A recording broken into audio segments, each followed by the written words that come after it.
Bonjour mes amis, que Dieu vous bénisse tous. Je veux de nouveau partager avec vous des images ici de la mer de Galilée. Parce que ces images renvoient à l'imagination de ce qui est arrivé ici à l'époque de Jésus. Et cela vaut la peine de voir parce que ces images sont les mêmes que Jésus a vues à cette époque.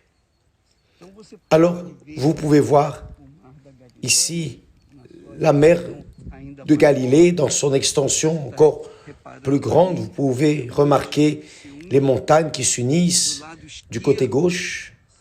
Vous voyez, de ce côté ici, vous êtes en train de voir la Jordanie, une partie de la Jordanie.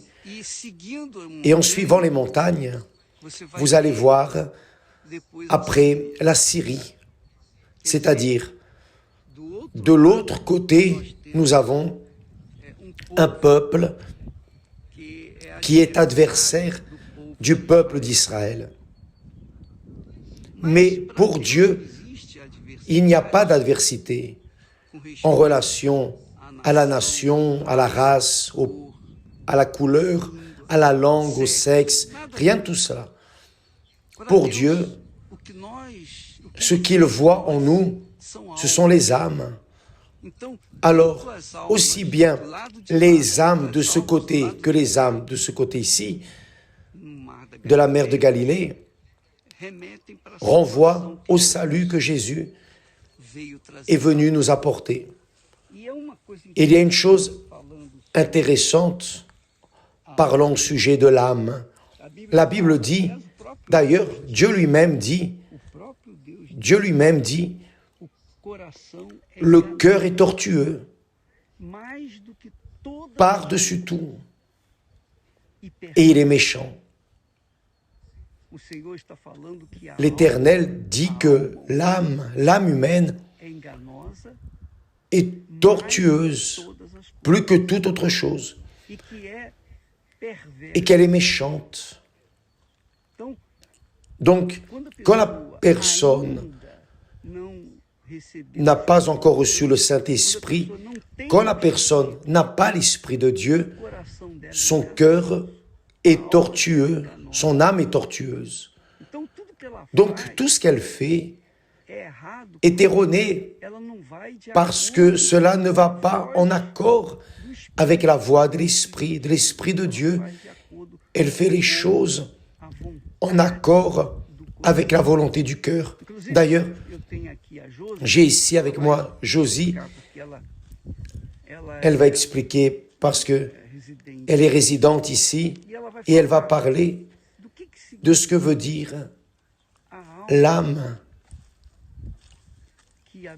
dont la Bible nous montre, l'âme. Il y a un verset biblique qui dit que l'âme poursuit sa volonté. Elle veut satisfaire sa volonté jusqu'aux dernières conséquences, à tout coup.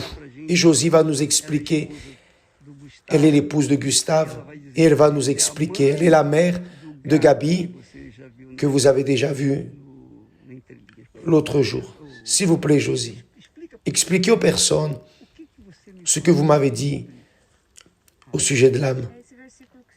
C'est le verset dont vous venez de parler. Le cœur est tortueux. Mais en hébreu, l'hébreu veut dire persécuteur. Donc cela veut dire que le cœur nous mène à poursuivre tout ce qu'il veut, ses désirs, comme s'il nous emmenait à poursuivre de cette manière tout ce qu'il veut. C'est pour cela que nous avons ce conflit dans l'âme. Parfois, ce que notre cœur veut, tous nos désirs, c'est le cœur qui nous fait poursuivre sa volonté. C'est-à-dire, le cœur poursuit ce qu'il veut et il entre en conflit avec l'esprit qui est ce que Dieu veut. Quand la personne veut faire la volonté de Dieu, veut suivre la justice de Dieu, alors la tête, qui est l'esprit, veut la chose correcte. Mais l'âme veut poursuivre, veut atteindre ses objectifs, peu importe le prix que cela coûtera. C'est-à-dire ce conflit, nous le portons depuis notre naissance. Depuis notre naissance.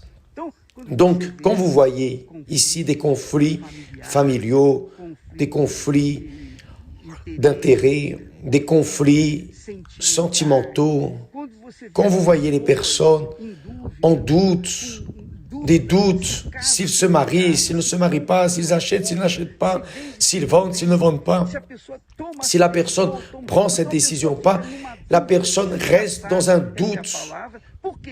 Pourquoi? Parce que son esprit dit une chose et le cœur veut, poursuit, désire autre chose. Et le cœur, comme Dieu dit, est tortueux. Il est tortueux. C'est pour cela que les personnes se perdent. L'esprit, qui est l'intelligence, quand la personne meurt, cet esprit, cette intelligence retourne à Dieu. Le corps reste en terre. Mais l'âme, Jésus est venu pour sauver quoi? Il est venu pour sauver l'âme. Il est venu sauver votre âme, mon âme, notre âme. Et elle est si précieuse, si grandiose.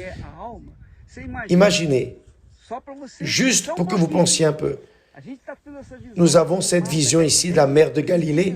Il y a des personnes qui disent « Ah, si je pouvais être là, j'aimerais mettre mes pieds dans ce lieu. » Beaucoup de personnes disent cela. « Ah, si je pouvais aller en Israël pour être sûr qu'un jour, qui sait, vous serez ici aussi. » Mais Jésus dit que servirait à un homme de gagner le monde entier, c'est-à-dire d'avoir la Galilée, toute la Judée, la Samarie et tout Israël et le monde entier, toute l'Europe, l'Amérique, tout à vos pieds. À quoi cela servirait de gagner tout ce que vos yeux voient, mais perdre l'âme, perdre cet être qui voit avec vos yeux, qui est votre âme. C'est-à-dire, nous parlons ici, notre âme est en train d'échanger des idées avec notre bouche, bien sûr. Alors, notre âme est en train d'utiliser notre corps. Mais quand l'âme sortira du corps, le corps meurt. L'âme est sortie du corps, alors il n'y a plus rien à faire avec le corps, si ce n'est qu'il retourne à la poussière. Mais l'âme, où va-t-elle? Votre âme, où va-t-elle? Pensez bien, mes amis. Vous avez une dépression, par exemple. Vous avez un grave problème de dépression. Je vous demande, qu'est-ce que la dépression? La dépression, c'est la douleur que vous sentez infectant votre âme. C'est ce trou énorme dans votre âme. Votre âme désire atteindre des choses, voir des choses, se divertir, etc. pour tranquilliser votre âme. C'est le cœur qui poursuit ce qu'il veut. Le cœur pousse pour poursuivre ce qu'elle veut. Ce que nous, comme Gustave, comme footballeur qui poursuivait la richesse, voiture, gloire, il poursuivait, c'est ce que le cœur veut. Et nous finissons à faire de cela l'objectif de notre vie, notre trésor. Et est arrivé un moment où nous avions tout, il n'y avait plus rien à poursuivre, on s'est dit, mon Dieu, quelle folie. Et c'est là où nous laissons tout pour les faire de Jésus notre héritage. Et dans la parabole que Jésus dit, du riche, du fou, il a tout conquis. Il a dit à son âme, l'âme a dit à soi-même, ô âme, Tu as maintenant beaucoup de biens pour de nombreuses années. Repose-toi, vois bien. Voyez ce que son âme voulait. Repose-toi, c'est la paix, mange, parce que l'une des choses bonnes de la vie, l'une des meilleures choses de la vie, c'est manger. Mange, bois et divertis-toi. Mais cette nuit, ton âme te sera demandée. Et ce que tu as, pour qui sera-t-il? Qu'arrivera-t-il? Alors, c'est la grande préoccupation, je crois, de Dieu pour vous qui nous regardez maintenant. Il veut sauver votre âme. Si vous êtes angoissé, s'il y a de l'anxiété remplie de doutes, dépressif, là même où vous êtes, livrez votre âme à Jésus. Oh Jésus, je suis fatigué d'elle, je la remets entre tes mains. Et là, les choses vont être mises à leur place. Et vous allez commencer une vie nouvelle. La paix va descendre sur vous précisément en ce moment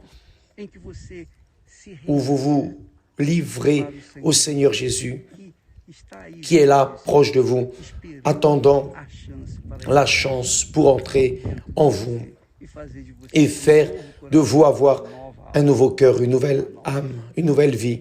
Que Dieu vous bénisse tous et à demain.